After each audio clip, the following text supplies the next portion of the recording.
길었는데 오늘 인간에 대한 환대 20번째 시간으로 오직 단 하나의 복음 죽은 자를 살리심이라는 제목으로 말씀을 전하겠습니다. 예수에 대해서는 끝없이 의혹이 있었습니다.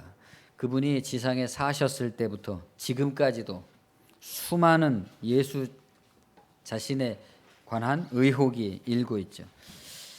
스캔들을 일으키는 의혹입니다. 안 믿으면은 아무런 스캔들도 일어나지 않죠. 그러나 믿으면 그때부터 스캔들이 일어납니다.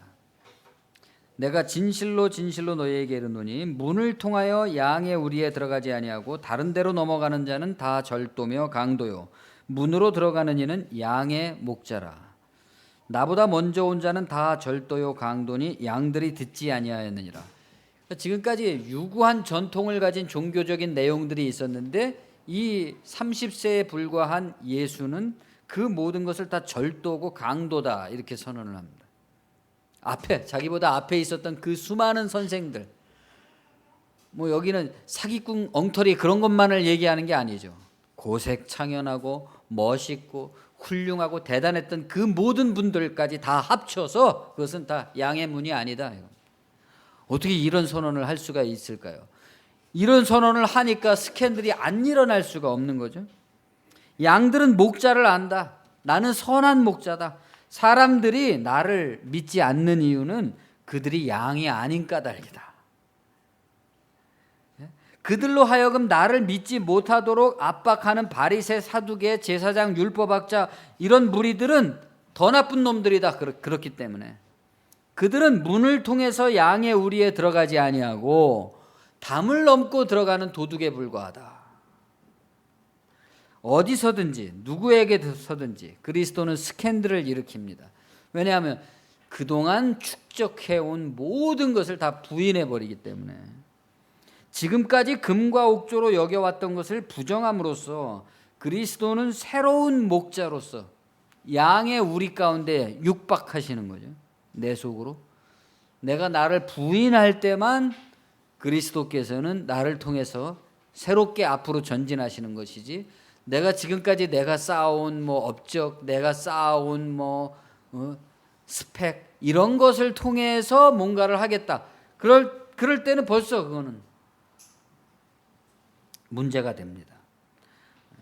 어디서나 그렇지만 이렇게 우리가 십자가의 자기 부인이라는 게 기독교의 기본적인 능력의 원동력이다 이런 건 누구나 다 알고 있지만 사실 어디나 가보면 거기에는 다 터줏대감이 있게 마련이죠. 기득권을 가진 사람들이 있습니다. 그 사람들은 기왕에 그 사람들도 다 하나님을 들먹이는 사람들입니다. 하나님이 없는 사람이 아니라 하나님으로서 그때까지 살아온 사람들이죠. 그 자리까지 올라간 사람들이죠. 그러니까 새롭게 온 사람이 자기를 부인해야 된다 이러면 이 사람들 나도 다 옛날에 너 같은 소리 해봤어 이렇게 나오는 거죠. 그들의 신념과 신앙과 가르침은 다 전통에 입각해 있습니다. 우리는 4대에 걸친 기독교 집안이다. 우리 교회는 100년도 넘은 교회다. 우리 교단은 대한민국의 최대 교단이다. 이런 거 말이죠. 그걸 부정해야지만 새로운 것이 시작되는 것인데 그 사람들은 전혀 그거 이해 못합니다. 광야로 이렇게 굉장한 자리에 있는 분들에게 거기서 앉아 있지 말고 그 대중 속에서 그 모든 훌륭한 조직과 문화와 역량과 그런 곳에서 앉아 있지 말고 광야로 나와 봐라. 여기 와서 보면 새롭게 보일 것이다. 예루살렘이. 그 사람들은 이해 못합니다. 아니 우리가 이렇게 훌륭하게 훌륭한 일을 하나님 사업을 하고 있는데 왜 광야로 나갈 필요가 뭐가 있느냐. 우리를 질투하는 것이냐. 이런 정도로 생각하는 거죠. 우리가 우리를 부인할 때 그때만 십자가가 유효해진다는 이 사실을 모른다 이거죠. 유대인들은 메시아가 오신다는 사실을 알고 있었습니다. 누구든지 알았죠. 다 언젠가 메시아가 오실 것이다. 그리스도가 아직 오지 않았다는 것은 또 누구나 다 알고 있죠. 예수는 자신을 그리스도라고 선언했습니다. 그런데 유감스럽게도 예수님 당시에 예수님 말고도 이렇게 광야로부터 도시로 들어와서 내가 하나님의 아들 그리스도라고 선언하는 그런 종교적인 영성가들, 지도자들이 종종 있었단 말이죠.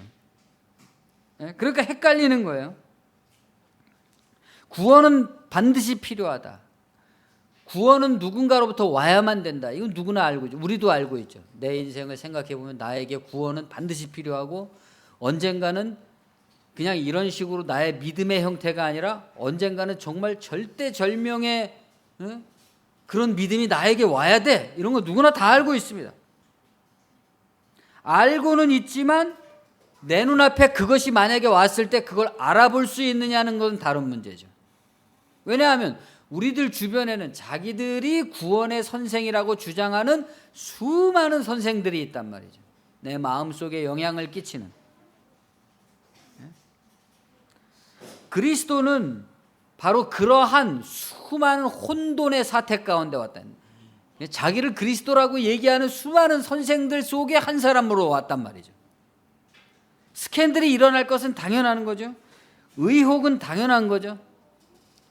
수많은 바리새인들, 위험 있는 율법학자들, 뭐 이런 사람들은 수많은 청중들을 거느리면서 고색창연한 이스라엘의 역사를 얘기하고 하나님의 위대하신 탈무드의 지혜를 설파했단 말입니다.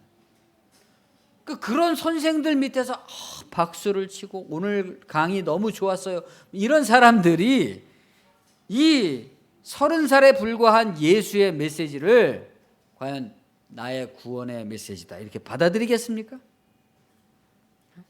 의혹이 일어나는 건 당연한 거죠. 거기에 대한 진짜냐 가짜냐 하는 그런 대답은 뭐냐.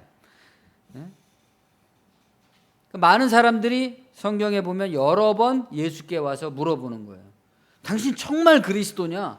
정말 당신 하나님이 보내가지고 그런 얘기를 하는 거냐? 그럴 때 예수님의 대답입니다. 나는 선한 목자라. 선한 목자는 양들을 위해 목숨을 버리거니와 삭구는 목자가 아니요 양도 제 양이 아니라 이리가 오는 것을 보면 양을 버리고 달아나나니 이리가 양을 물어가고 또 해치느니라. 달아나는 것은 그가 삭구니 까닭에 양을 돌보지 아니함이라. 나는 선한 목자라. 나는 내 양을 알고 양도 나를 아는 것이 아버지께서 나를 아시고 내가 아버지를 아는 것 같으니 나는 양들을 위하여 목숨을 버리노라. 이거 참 어려운 겁니다. 당신 날 사랑하느냐 이렇게 물어보니까 내 사랑을 믿지 못하는 까닭은 내가 나를 사랑하지 않기 때문이다. 이렇게 대답하는 거죠. 양들을 위해 목숨을 버린다. 말은 참 멋있는데 사실은 그게 더 못 믿을 말이죠. 예수가 십자가에서 돌아가셨을 때 양들을 위해서 목숨을 버리셨다 이렇게 감동한 사람들이 있었습니까? 없습니다. 죽는다는 것은 그냥 죽는 말 그대로 죽는 것이지 그게 멋있는 게 아니죠. 감동을 주는 위대한 일이 아니죠. 사람들은 죽는 걸 싫어합니다. 왜 죽어? 살아서 수많은 청중들과 위대한 사업을 일으켜야지 왜 죽어요? 죽으면 아무것도 아니죠. 양들을 위해 죽었다면은 예를 들어 어떤 양을 위해서 직물적으로 뭐 선로에 떨어진 어떤 사람을 구원하고 자기가 죽었다면 그것은 그 양은 그 사람을 대단하다고 할지 모르겠지만 다른 양들은 싫어합니다. 왜 저 사람이 저렇게 죽었을까? 하나님께서 왜 저 사람을 저렇게 죽게 했을까? 이런 식으로 생각한단 말이에요. 유대인 사회는 그리고 현대 사회라고 할지라도 마찬가지로 예수에 대한 의혹은 격렬하다. 유대인들이 애워싸고 이르되 당신이 언제까지나 우리 마음을 의혹해 하려 하나이까? 그리스도이면 밝히 말씀하소서 하니 예수께서 대답하시되 내가 너희에게 말하였을 때 믿지 아니하는도다. 내가 아버지의 이름으로 행하는 모든 일들이 나를 증거하는 것이거늘 너희가 내 양이 아니므로 믿지 아니하는도다. 내 양은 내 음성을 들으며 나는 그들을 알며 그들은 나를 따르느니라. 역시 같은 질문에 대한 같은 대답이죠. 우리는 어떻게 해야 그리스도를 믿을 수가 있을까? 대답은 나와 있습니다. 우리가 예수의 양이면 예수를 믿을 것이요. 우리가 예수의 양이 아니면 믿지 못할 것이다. 그러나 그럼 참 어떤 방면으로 생각하면 굉장히 절망적인 거죠. 내가 이렇게 날마다 의혹이 많고 의심이 많고 예수님에 대해서도 전혀 일주일 동안 생각하지 않고 살다가 교회에 와서 처음 이렇게 다시 생각해 보게 되는 이런 사람이라면 나는 그리스도의 양이 아닌 것인가? 이렇게 절망할 필요는 없습니다. 혹은 또 나는 또 그리스도를 믿는, 열심히 믿는 양이다, 이렇게 너무 과신할 필요도 없죠. 스캔들이 일어난다는 것은 당연하다. 11장 전체, 오늘 우리가 읽은 11장 전체를 한 사건에 이렇게 할애한 것을 볼 때, 복음서의 분량을 생각해 볼 때 이 사건은 굉장히 중대한 사건이다. 요한이 요한복음 전체를 기록할 때 이 사건을 거의 한 장에 57절이나 되도록 기록한 것을 보면 이 사건의 중대함을 알 수 있다 이겁니다. 죽은 사람을 살렸으니까 사건 자체도 엄청 대단한 얘기죠. 53절에 보면 이날부터는 그들이 예수를 죽이려고 모의하니라, 이렇게 된 걸로 미루어 볼 때 이 사건이 왜 중대하냐 하는 그 내용을 짐작할 수가 있습니다. 그 사람을 죽여 없앨 정도로 중대한 사건이 일어났다. 예수를 지금까지는 봐줬어요.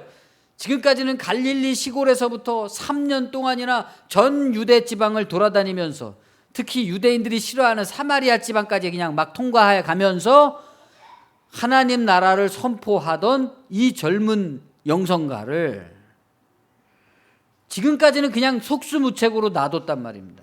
어쩌다가 예수와 붙었을 때도 예수의 그 현란한 말장난, 말놀이, 그 필살기와 같은 말에 넘어가서 예수를 건드릴 수가 없었다. 그런데 이제는 가만 놔둬서는 안 되겠다. 그런 사건이 벌어졌습니다. 이에 대제사장들과 바리새인들이 공회를 모으고 이르되 이 사람이 많은 표적을 행하니 우리가 어떻게 하겠느냐. 만일 그대로 두면 모든 사람이 그를 믿을 것이요 그리고 로마인들이 와서 우리 땅과 민족을 빼앗아 가리라.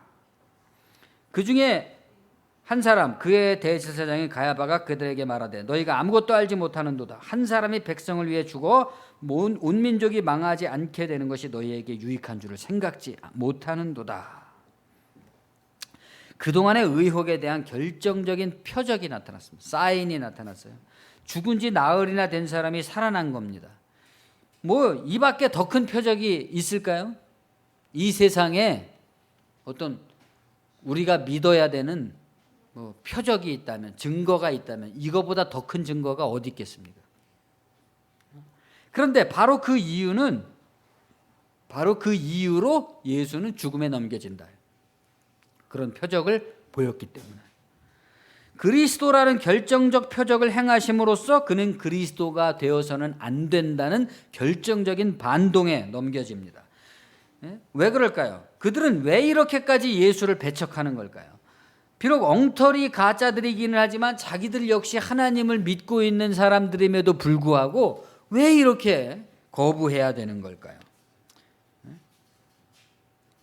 그럴 수 있는 거죠. 엉터리고 가짜들이기 때문에.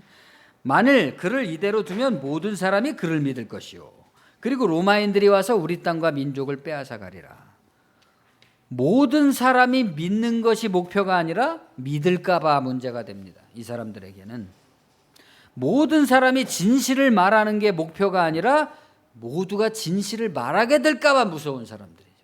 이런 사람들은 우리가 잘 생각해 보면 이 땅의 어떤 세속적 지도자들, 종교든 뭐 어느 분야든지 세속적 지도자들이 행동하는 방식은 다 똑같습니다.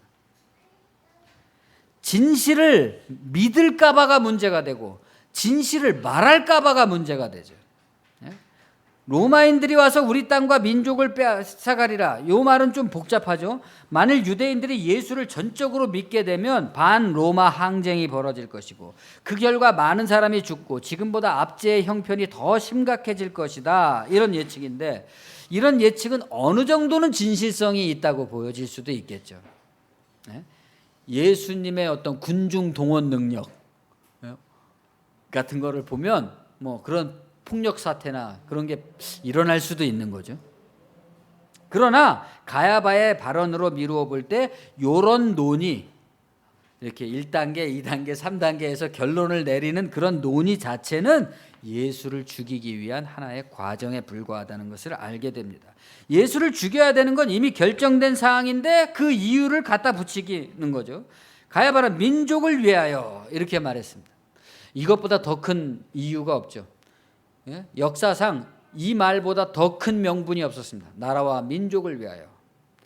나라와 민족을 위하여 누구든지 죽일 수도 있고 진실을 묻어버릴 수도 있고 그런 거죠. 문제는 항상 그 나라와 민족의 배신자 같은 자들이 이런 말들을 써먹는다는 데 있습니다.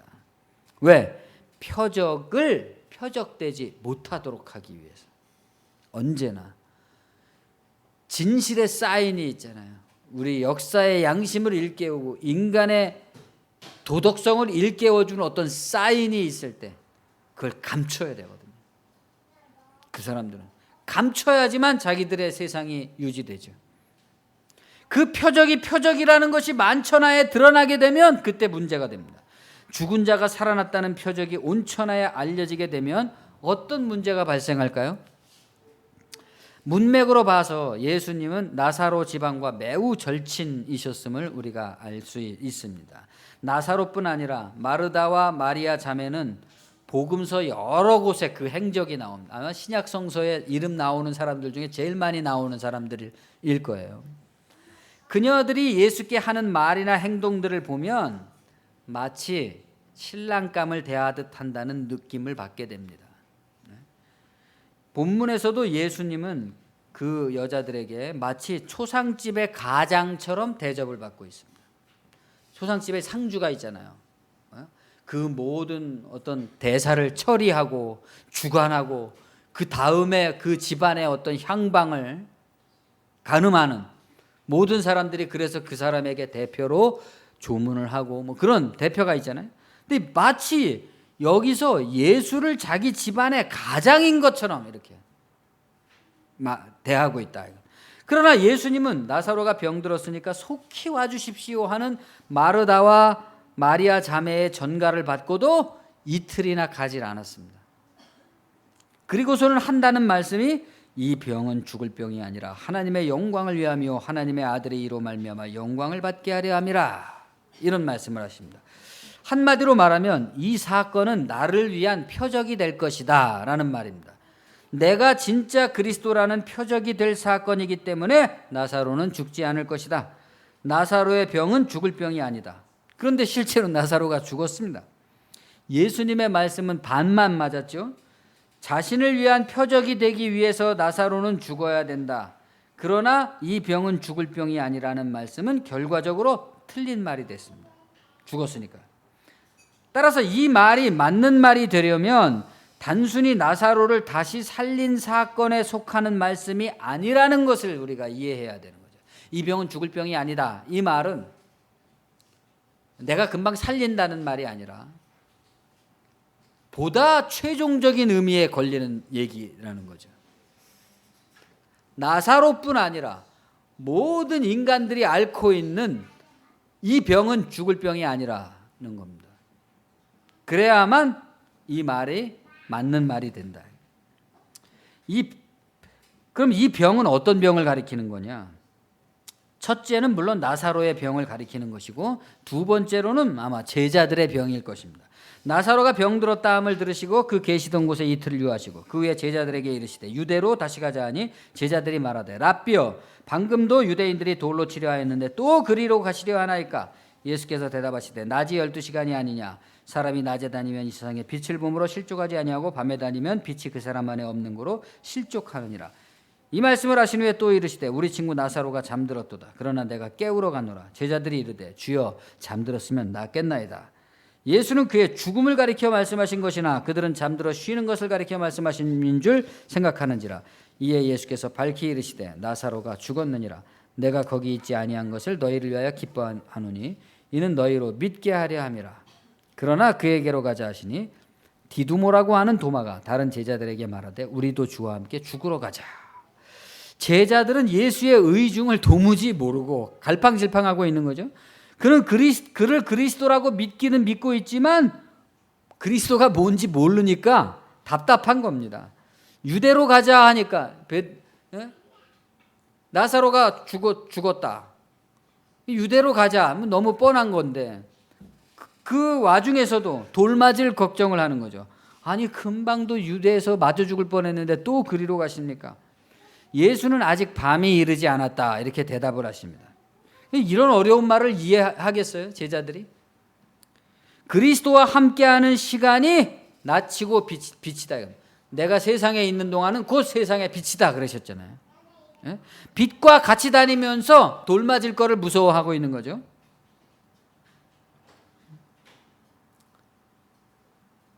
나사로가 잠들었다 그러니까 그가 잠자는 줄 알고 있습니다. 아니다, 그가 죽었다, 그에게로 가자 그러니까 우리도 주와 함께 죽으러 가자 이렇게 말하고 있습니다. 나사로의 병, 이 병은 죽을 병이 아닙니다. 제자들의 병, 이 병도 물론 죽을 병이 아니죠. 그리스도를 믿고 따르나 그리스도를 모르고 있기 때문에 엉뚱한 격정에 사로잡혀 있습니다. 그리스도를 모르는 이 병, 그러나 아직까지는 이 병은 죽을 병은 아니다. 세 번째, 예수께서 도착하자 마르다가 곧장 나가서 맞이했습니다. 그러나 마리아는 집에 있었어요. 그냥 평범한 진술 같지만 뭔가 이상하죠? 왜 이런 얘기를 할까요? 왜 마르다는 곧장 나가서 맞이했으나 마리아는 집에 앉아 있었을까요? 왜 복음서는 이런 쓸데없는 일에까지 디테일하게 적어놨을까요? 마르다가 예수께 여짜오되 주께서 여기 계셨더라면 내 오라버니가 죽지 아니하였겠나이다. 그러나 나는 이제라도 주께서 무엇이든지 하나님께 구하는 것을 하나님이 주실 줄을 아나이다. 예수께서 이르시되 네 오라비가 다시 살아나리라. 나중에 뒤에 보면 이제 마리아도 똑같은 말을 하고 있습니다. 마르다와 마리아의 첫 마디는 똑같습니다. 그녀들은 마치 시험을 보듯이 선을 보듯이 번갈아 가면서 예수를 만납니다. 1번 마리아, 그녀는 예수가 오신다는 말을 듣고 즉각 맞으러 나갔습니다. 마치 당연히 그래야 될 것처럼. 그래서 마리아는 집에 있어야만 됐습니다. 자기도 가고는 싶지만 마치 자신은 이 상황에서 그래야 되는 것처럼 주께서 여기 계셨더라면 내 오라버니가 죽지 아니하였겠나이다. 그러나 나는 이제라도 주께서 무엇이든지 하나님께 구하는 것을 하나님이 주실 줄을 아나이다. 의례적인 인사 같죠. 초상집에서 흔히 할 수 있는 의례적인 인사 같은데 인사 같으면서 말 속에 뭔가 기대하는 게 있습니다. 이제라도 당신이 하나님께 구하는 것을 하나님이 주실 줄을 믿나이다. 이게 무슨 말인가요? 전체적인 문맥으로 보면 마르다는 자기 오빠가 다시 살아나고 이런 것까지 믿는 그런 사람은 아닌 것 같아요. 이제라도 그거는 우리 오빠가 기왕에 죽은 지금이라도 하나님께서 당신이 구하는 것을 주실 줄을 믿나이다. 아주 묘한 뉘앙스입니다. 이에 대한 예수의 대답은 매우 즉각적이죠. 그거 아니다는 겁니다. 내 오라비가 다시 살아나리라. 아주 직격으로 그 여자의 애매모호하면서 무언가를 기대하면서 기대하는 건지도 모르는 그런 마음 있잖아요. 우리의 삶의 모든 불확실함, 우리의 삶의 모든 애매모호함, 내 마음이 도대체 내가 왜 이러는 건지, 내가 왜 이러고 사는 건지, 그러면서도 그렇게 살 수밖에 없는 그러한 모든 애매모호함에 대한 반격이죠. 다 틀렸다, 아니다, 내 오라비가 다시 살 것이다. 그러니까 마르다는 좀 당황했습니다. 마지막 날 부활 때는 다시 살아날 줄을 저도 알고 있습니다.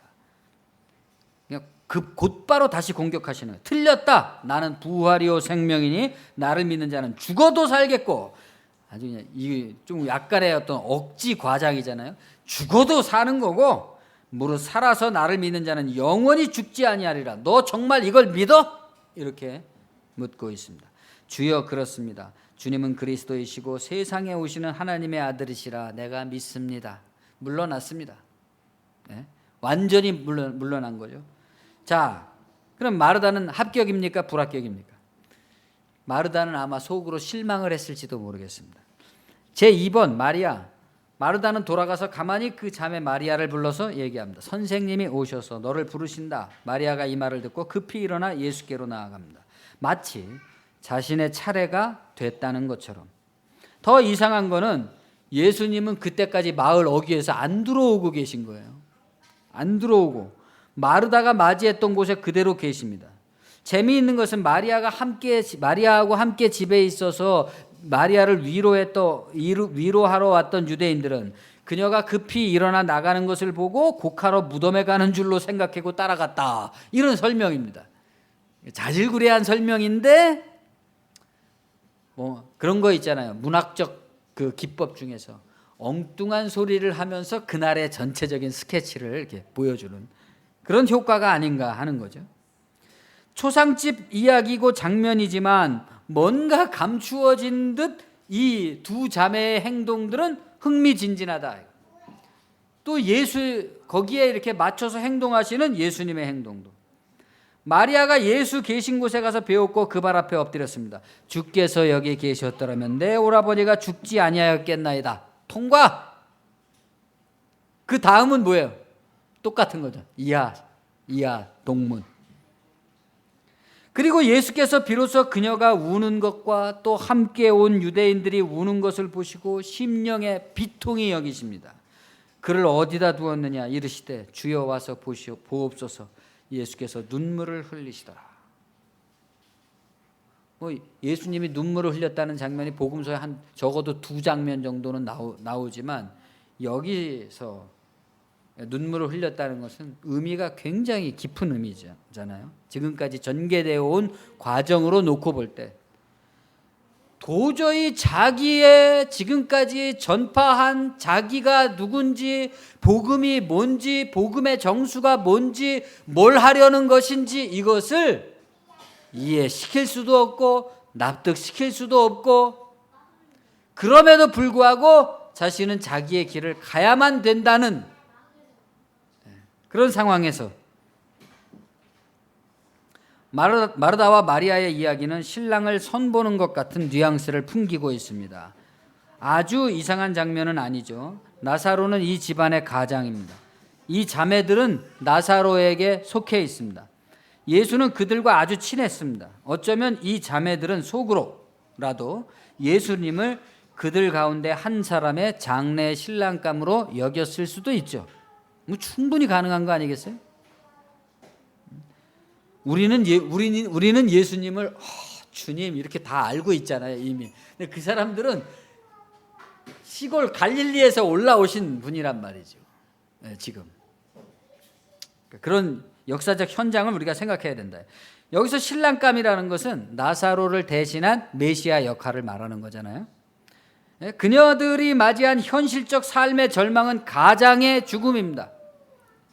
그녀들에게 구원이 필요하다면 죽은 나사로 대신 그녀들을 나사로처럼 지탱해 줄 남자죠, 남자. 마르다가 먼저 달려나가고 그녀가 예수께 한 말은 그런 뉘앙스를 담고 있습니다. 지금이라도 당신이 원하시는 것을 하나님께서 주실 줄을 믿나이다. 그녀에게 그리스도는 로맨틱하고 믿음직한 신랑 정도일지 모릅니다. 그 성경에는 어떤 남자를 유혹하는 또는 사랑을 고백하는 메시지가 아주 문학적으로 이렇게 비틀려 있단 말이죠. 예를 들어 룻기에 보면은 룻이 보아스가 잠자는 그 옆에 가서 이불을 딱 들추고 그 옆에 가서 딱 들어눕잖아요. 들어놓으니까 이제 여자가 옆에 와서 들어놓으니까 이 사람이 깜짝 놀라서 깼잖아요. 그럴 때 룻이 뭐라고 얘기합니까? 당신의 옷자락으로 시녀를 덮으소서. 그러잖아요. 굉장히 에로틱한 말이지만 아주 멋지게 또 인간적으로 이렇게 바뀌어진 거죠. 당신의 너그럽고 관대함으로 나의 모든 수치와 부끄러움을 덮어주소서. 그런 말 아니겠어요? 어쨌든 그러나 예수는 그녀의 바람이나 의중을 채워줬으면 얼마나 좋겠어요. 보아스처럼 덮어줬으면 얼마나 좋겠어요. 그러나 들어줄 수 없다. 그런 정도가 아니다. 그런 신랑감 정도가 아니다. 예수는 영원한 신랑이죠. 영원한 신랑. 이 점 마리아 역시 마찬가지죠. 그들은 그리스도를 모르고 있습니다. 온 세상이 그리스도를 모르고 있는 이 세상병, 이게 사람을 죽이는 병이다 이거죠.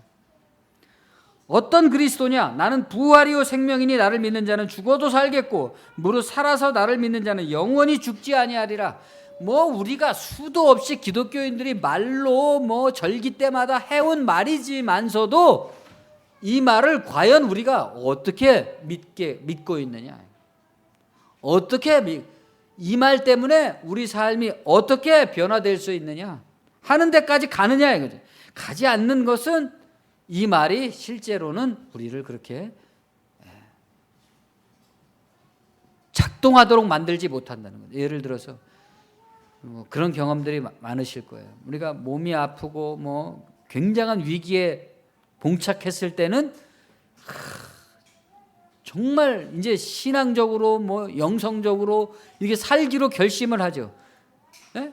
그러나 우리 몸이 회복되고 삶이 회복되고 그래서 전혀 딴 사람이 되는 마음이 전혀 딴 마음이 되면 그때 내가 그토록 절박했던 그런 고백이라 결심이라든가 그런 것들이 한순간에 그냥 다 사라져 버립니다. 네. 그래서 지금 고난과 절망 가운데 빠져 있는 사람들이 자신의 그 영혼을 담아서 쏟아내는 메시지들조차도 지금 편안하고 부유하고 뭐 잘 나가고 있는 사람들, 이 세상을 지배하고 있는 세상에 가득 찬 사람들에게는 아무런 울림을 주지 못합니다. 이게 세상병이죠. 그리스도의 이 한 가지 초점, 복음의 단 하나의 초점, 이것을 보여주기 위해서 나사로는 죽은 지 나흘 만에야 살아나게 만드시는 거잖아요. 금방 가서 안 죽게도 할 수 있고 죽은 지 금방 하루 만에 가서 살릴 수도 있지만 나는 부활이요 생명이라는 것을 보여주기 위해서 나흘씩이나 뭉개고 안 가셨어요. 그래서 살려주시는 겁니다. 그리스도를 모르는, 복음을 모르는, 신앙을 모르는 나사로와 같은 제자들과 같은 마리아와 마르다와 같은 바리새 사두개 대제사장 같은 이 세상의 모습들, 이것이야말로 죽음에 이르는 병이 아니냐? 하나님이 사람을 살리신다는 것을 모르는, 그래서 지금 주어진 이 생명의 기회가 자기에게 유일한 기회인 줄로만 알고 그냥 거기에 몰두하면서 그 욕망에 집착하는 삶. 그래서 모두가 그 욕망을 각축하면서 서로를 괴롭히고 죽이는 이런 삶에서 못 벗어나는 거, 영원토록. 그것이 죽을 병인 것이죠. 죽음의 증상이 온 세상에 만연되어 있지 않습니까? 뭐 세상에 나쁜 악인들 뿐만이 아니라 우리들 자신들을 겸허하게 돌아본다고 할 때 아주 그냥 귀에만 있으면 얼마나 우리가 욕망을 부리면서 사람들을 경멸하면서 내 자신을 우상 숭배합니까? 그런데 이 죽음에 이르는 병에 걸린 채 그것을 낫게 할 그리스도라는 약이 세상에 오셨는데 그것을 알지 못하거나 또는 그를 3년 동안이나 따라다니면서도 아주 절친으로 섬기고 있으면서도 말로는 당신은 세상에 오시는 하나님의 아들이요 그리스도이십니다 라고 말하면서도 잘못 알고 있거나 끝까지 거부하는 겁니다. 자기식으로 원하는 것만 원하는 거죠. 은근히 기대하는 거죠. 내가 예수를 이렇게 열심히 잘 믿으면 그래도 뭐 하나 이렇게 해주셔야 되는 거 아니야? 뭐 이런 식인 거죠. 그러니까 초점에서 벗어나 버린 거예요. 그 한 가지 초점이 무엇이냐? 사도행전 26장에는 유대인에게 이단의 괴수로 고소당해서 총독 베스도와 아그리빠 왕 앞에서 자기를 변명하게 된 사도 바울의 설교가 나옵니다. 바울이 말하는 거예요. 이제도 여기 서서 신문을 받는 것은 하나님이 우리 조상에게 약속하신 것을 바라는 까닭이니 이 약속은 우리 12지파가 밤낮으로 간절히 하나님을 받들어 섬김으로 얻기를 바라는 바인데 아그리빠 왕이여 이 소망으로 말미암아 내가 유대인들에게 고소를 당하는 것입니다. 당신들은 하나님이 죽은 사람을 살리심을 어찌하여 못 믿을 것으로 여기시나이까? 자신의 모든 고소의 핵심은 죽은 자를 살리는 것에 대한 믿음에 있다는 겁니다. 다 다른 이 사람을 고소한 유대인들도요, 죽은 자를 살린다고 믿고 있어요. 근데 이 사람도 죽은 자를 살린다고 믿고 있고 이 사람도 죽은 자를 살린다고 믿고 있는데 한 사람 측에서는 죽은 자를 살린다고 믿고 있고 전파하고 있는 저 사람을 고소하는 겁니다. 바울이 이같이 변명함에 베스도가 이제 연설이 되게 긴데 연설이 이제 끝났어요. 그러니까 연설을 듣고 있던 총독 베스도가 소리를 지르는 겁니다. 바울아, 내가 미쳤도다. 내 많은 학문이 너를 미치게 한다. 예. 그러니까 이렇게 똑똑한 인간이 왜 저런 거를 전파하느라고 저런 고된 삶을 살고 있느냐 하는 거겠죠. 하니 바울이 이르되 베스도 각하여 내가 미친 것이 아니오 참되고 온전한 말을 하나이다. 왕께서는 이 일을 아시기로. 여기서 말하는 왕은 이제 아그리빠는 이제 반쪽 유대인이잖아요. 왕께서는 이 일을 아시기로 내가 왕께 담대히 말하노니 이 일에 하나라도 아시지 못함이 없는 줄을 믿나이다. 이 일은 어느 한쪽 구석에서 행한 것이 아니니이다. 아그리빠 왕이여 선지자를 믿으시나이까? 믿으시는 줄 아나이다.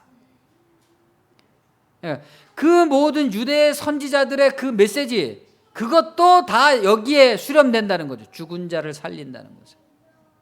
하나님이 죽은 자를 살리는 하나님이시라는 것을 알게 되면 우리가 지금까지 하나님을 제대로 섬기지 못했던, 인간끼리 서로 제대로 못했던 그 모든 것들이 치유된다. 죽은 자를 살린다는 걸 알게 되면 모든 인간의 문제가 육체와 죽음에 걸려 있다는 것을 이해하게 되고 그 죽음의 문제를 극복하게 되고 그 죽음의 문제를 극복하게 됨으로써 모든 죽음을 우리가 어떻게 해결해야 되는지, 모든 죽음적 증상들 속에서 우리가 어떻게 행동해야 되는지에 대한 눈을 뜨게 된다. 이게 우리의 소망의 핵심이다. 선지자를 믿으시나이까? 믿으시는 줄 압니다. 아그리빠가 바울에게 이르되 내가 적은 말로 나를 권하여 그리스도인이 되게 하려 하는도다. 바울이 이르되 말이 적으나 많으나 당신뿐만 아니라 오늘 내 말을 듣는 모든 사람도 다 이같이 결박된 것 외에는 나와 같이 되기를 하나님께 원하나이다.